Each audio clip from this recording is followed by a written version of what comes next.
नमस्कार नाते वक्ते व रसिक श्रोते, मी भूमिका विकास कळके एज्युकेशन मराठी या यूट्यूब चॅनलच्या माध्यमातून आयोजित या ऑनलाईन वक्तृत्व स्पर्धेच्या व्यासपीठावर गट क्रमांक 3 मधून सहभागी होत आहे. दगड झाले तर सह्याद्रीचा होईल, माती झाले तर शिवरायांच्या चरणी लीन होईल आणि जर पुन्हा जन्म मिळाला या भूमीवर तर फक्त आणि फक्त महाराष्ट्र भूमीतच जन्म घेईल. आज मी आपल्या समोर उभी आहे माझ्या स्वप्नातील महाराष्ट्र मांडायला, परंतु या स्वप्नाचा पाया हा या भूमीच्या गौरवशाली इतिहासामागे दडलेला आहे. आज आपण 21व्या शतकात आहोत. नकाशावरचा महाराष्ट्र हा तर अगदी प्रगत दिसतो, परंतु वास्तवाच्या महाराष्ट्राचं काय याचा विचार आपण कधी केलाय का? इतिहास गाजला पराक्रमाने ही तर खरी अभिमानाची गोष्ट आहे, आणि वर्तमानाच्या विसंगतीची आजही मनाला खंत आहे.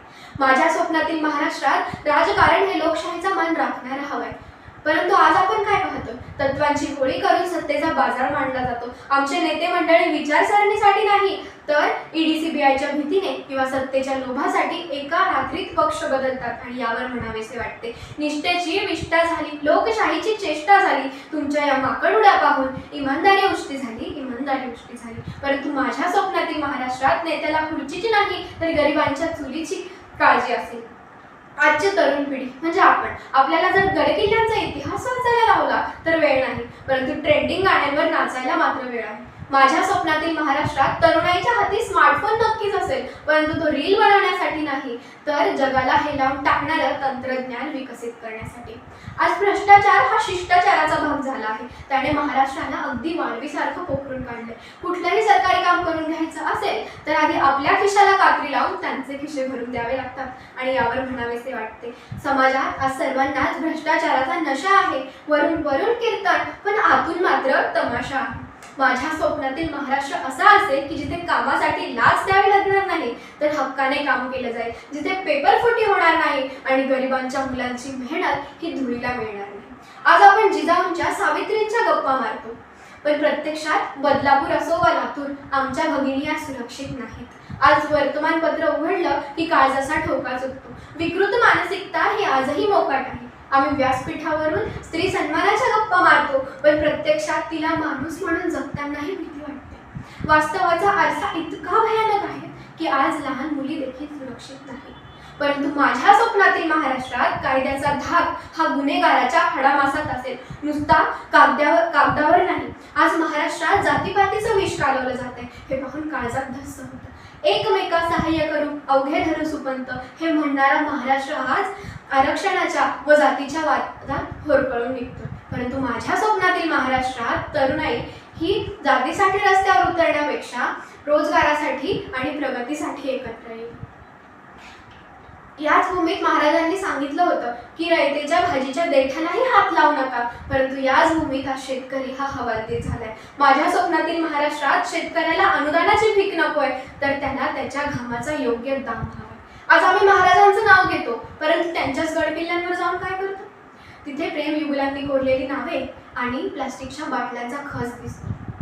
माझ्या स्वप्नातील महाराष्ट्रात गडकिल्ले हे सांस्कृतिक विद्यापीठ असतील आणि पर्यटनाच्या नावाखाली त्यांची हानी करणाऱ्यांना कठोर शिक्षा असेल. शिवकालीन शिस्त पुन्हा पाहायला मिळेल. विकास हवाच, पण तो निसर्गाचा घोट घेऊ नको. वृक्षवल्ली आम्हा सोयरे वनचरे असे म्हणणाऱ्या तुकोबांच्या या भूमीत नद्या शुद्ध असाव्यात आणि शहरे श्वास घेण्यालायक असावीत. आज आम्ही मोठ्या अभिमानाने मराठी बोलतो, परंतु आमची मराठी ही हिंदी आणि इंग्लिश म्हणजेच इंग्लिश झालेली आहे. मायबोलीचा विसर पडला, इंग्रजीचा हा हव्यास आहे. स्वतःच्याच घरात आज मराठी परकी झाल्याचा भास आहे. आज आम्ही महापुरुषांच्या जयंतीला डीजे लावून नाचतो, पण प्रत्यक्षात त्यांचे विचार आचरणात आणायला आम्हाला लाज वाटते. आज आम्ही डिजिटल इंडियाच्या बाता मारतो, पण प्रत्यक्षात आमची तरुणाई काय करते तर रस्त्यावरच्या खड्ड्यांकडे दुर्लक्ष करून गुलाबी साडीवर रील बनवण्यात आजची पिढी दंग आहे. महाराष्ट्र हा केवळ नकाशाचा तुकडा नाही तर तो तुकोबांचा अभंग आहे, तो आंबेडकरांचा विचार आहे, तो शिवरायांचा स्वाभिमान आहे, तो आपल्या अस्मितेचा भाग आहे. स्वप्न म्हणजे फक्त झोपेत बघितलेल्या गोष्टी नव्हे, तर स्वप्न म्हणजे ज्या गोष्टी आपल्याला झोपू देत नाहीत ते म्हणजे स्वप्न.